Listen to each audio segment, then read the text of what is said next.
Hai semuanya, kami dari kelompok 6 TPB 21 akan menjelaskan tentang biomimikri kami, yaitu ABITRA, alat bantu lihat tunanetra. Baiklah, sebelum itu kami akan memperkenalkan diri terlebih dahulu. Perkenalkan, nama saya Anissa Magdatila dengan NIM 121210067 dari program studi Teknik Sipil.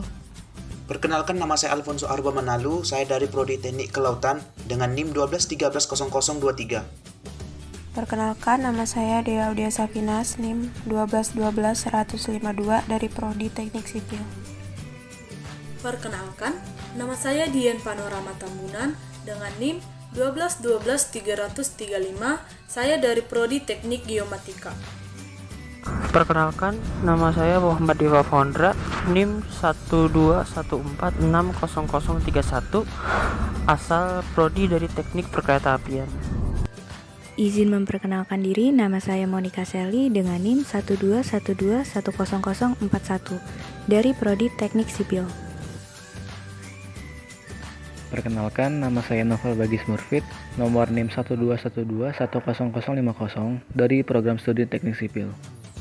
Perkenalkan, nama saya Novita Rama Safitri dari Prodi Teknik Geomatika dengan NIM 1212339. Perkenalkan, nama saya Puan Maharani, NIM 121460026 dari Prodi Teknik Perkeretaapian.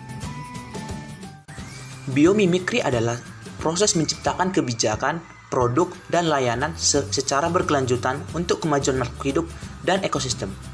Biomimikri juga adalah sebuah pendekatan untuk menciptakan sebuah inovasi untuk mencari solusi menjawab tantangan yang dihadapi manusia dengan cara meniru pola yang sudah ada dan teruji di alam. Tujuan dari biomimikri adalah untuk mencapai sebuah produk, proses, dan cara-cara yang baru untuk kita hidup dan beradaptasi di bumi dalam jangka waktu yang panjang. Ikan pari memiliki kemampuan untuk mendeteksi medan listrik kecil dari hewan lain. Medan listrik tersebut dihasilkan oleh aktivitas otot dan memiliki fungsi untuk mendeteksi keberadaan musuh ataupun makanan. Alat penerima rangsangan berupa medan listrik tersebut adalah elektroreseptor yang terdapat pada gurat sisi dan ampula Lorenzini. Medan listrik yang dihasilkan oleh individu timbul dari organ listrik atau organ elektrik. Organ tersebut kebanyakan hanya dimiliki oleh hewan akuatik, khususnya ikan. Ikan dapat menghasilkan medan listrik secara terus-menerus ke lingkungannya. Ketika ikan berdekatan dengan ikan lain yang juga mengeluarkan medan listrik, maka keduanya dapat saling merasakan adanya gangguan pada medan listrik yang dihasilkan oleh masing-masing. Gangguan pada medan listrik ini nantinya akan dideteksi oleh elektroreseptor. Dengan cara tersebut, ikan pari dapat mendeteksi keberadaan hewan lain di dekatnya. Selain itu, ikan pari juga memiliki kemampuan menggunakan medan magnet untuk menentukan lokasi mereka dan melakukan migrasi jarak jauh, juga menggunakan sistem serupa untuk navigasi. Tubuh ikan pari mengandung magnet yang berfungsi sebagai kompas sehingga dapat dijadikan penunjuk arah bagi mereka.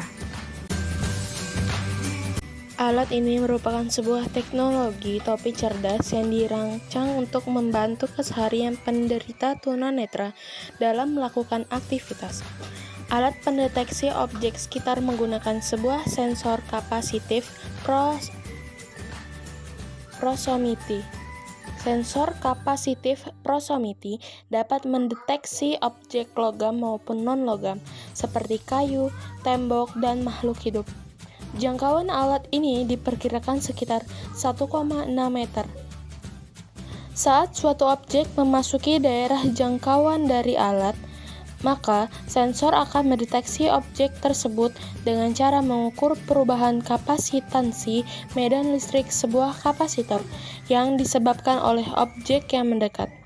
Ketika sebuah objek mendekati sensor, maka sensor akan mengirimkan sebuah sinyal yang menjadi inputan microcontroller atau Arduino Inputan yang telah diproses oleh microcontroller selanjutnya akan dikirimkan ke handset dan menghasilkan sebuah output berupa suara yang akan memberitahukan posisi dari suatu objek.